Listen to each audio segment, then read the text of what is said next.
Assalamualaikum warahmatullahi wabarakatuh. Selamat datang di channel Bagi Kode, tempat berbaginya coding. Sebelum kita masuk ke materi, saya ingin mengucapkan dulu mohon maaf lahir dan batin kepada teman-teman Bagi Kode yang merayakannya.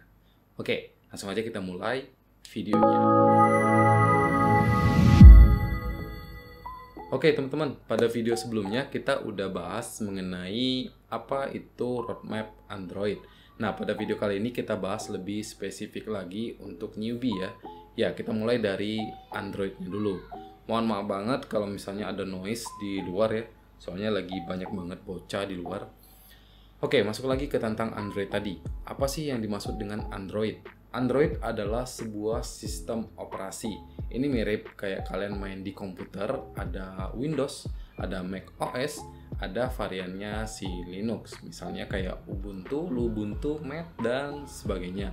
Nah, sebelum kita masuk ke bagian sisi dari Android, kalian harus paham dulu nih, di Android itu apa aja yang bisa kalian gunain. Maksudnya bahasa apa aja gitu ya. Nah, sebenarnya ada beberapa kategori ya, kalau kita lebih spesifikin lagi, mulai dari ada hybrid, cross-platform, terus ada juga native. Nah, di sini kita lebih bahas mengenai native-nya aja, karena saya nggak begitu familiar dengan kedua yang tadi. Takutnya nanti kalau saya salah, saya bisa dibully nih sama yang... Oke, kita masuk ke Android-nya tadi ya. Nah, untuk native sendiri itu sebenarnya ada 3 bahasa yang bisa kalian gunain. Yang pertama ada bahasa C. Ini sangat jarang diminta sama klien, tapi mungkin bakalan berguna jika kalian paham. Yang kedua ada bahasa Java. Yang ketiga ada bahasa Kotlin. Kotlin yang baru ya. Bahkan ada istilahnya first Kotlin. Artinya kalau nggak bisa Kotlin ya nggak keterima gitu ya. Nah, buat teman-teman yang sedang belajar dari awal, saya sangat menyarankan teman-teman untuk mengambil Kotlin.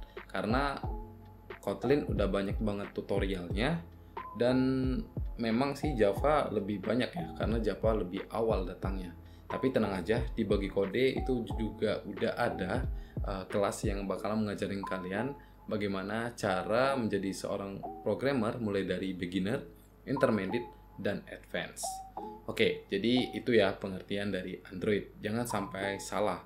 Di sini kita membahas mengenai programmernya, bukan dari sisi Androidnya. Misalnya kayak gimana cara nge-root gitu ya, terus restart ya kayak gitulah. Soalnya ada banyak juga DM yang masuk sama saya yang nanyain hal itu. Nah, buat kalian yang pengen info tentang Android, mungkin bisa follow IG Bagi Kode. Oke, lanjut ya. Tadi kita udah bahas mengenai Androidnya. Nah, sekarang kita bahas toolsnya. Oke, sekarang ada tools Android Studio versi 4.2 yang konon katanya lebih berat.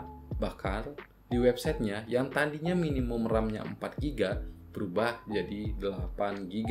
Jadi buat teman-teman yang RAM-nya di bawah 8 lah ya, itu saya saranin untuk tidak menggunakan versi 4.2, tetapi menggunakan versi yang sebelumnya. Karena memang sih banyak banget fitur di 4.2 ini, tetapi mungkin nggak semua fitur yang kalian gunain. Jadi ya lebih baik menghemat daripada ngelek-ngelek gitu ya. Terus saya menyarankan juga buat teman-teman untuk tidak menggunakan emulator jika RAM-nya di bawah 4GB. Ya, saya tidak menyarankan hal itu karena kalian bakalan mengalami lag yang cukup parah. Kalau bisa kalian punya real device, karena sebenarnya kalau kalian pengen beli yang memang dikonsentrasikan buat ngeran aplikasi, itu HP-HP Android tahun 2014 mungkin bisa kalian dapatin di bawah 500.000 ya. Kayak J5 saya yang ditawarin cuman 400.000. Belinya 2, loh. Baru 6 tahun gitu. Ya namanya teknologi ya. Nah, terakhir adalah jika kalian memang ingin menjadi programmer, siap-siap untuk belajar terus. Karena ya seperti kita tahu, teknologi selalu berkembang, nggak mungkin mundur.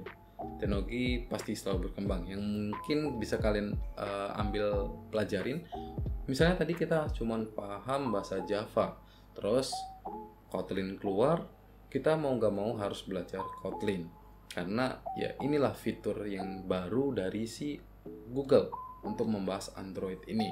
Kalau kalian tidak mau mengikuti trennya Kotlin dan tetap belajar Java, ya mungkin untuk saat ini kalian masih bisa mendapatkan cuan ya. Tapi nggak tahu di tahun 2025, 2030, apakah masih ada perusahaan yang masih menggunakan bahasa tersebut. Karena developer nggak kalian doang, kalian juga pasti bakalan tua. Nggak mungkin kalian tetap muda, dan nggak mungkin juga kalian memberikan codingan lawas gitu ya kepada programmer baru. Misalnya nih, kalian diterima di kantor A, terus kalian gunain bahasa Java, terus 5 tahun kemudian kalian resign dan ada junior yang menggantikan kalian. Terus dia kaget, what, Java? Dan dia nggak paham Java, dia cuma paham Kotlin. Kan ini PR banget nih. Apa kalian nggak merasa bersalah? Oke, itu aja sih video yang ingin saya bahas di video kali ini. Semoga bermanfaat. See you guys, sampai jumpa di video berikutnya. Tinggalkan komentar. Bye. Udah lama nggak rekaman, ternyata belepotan.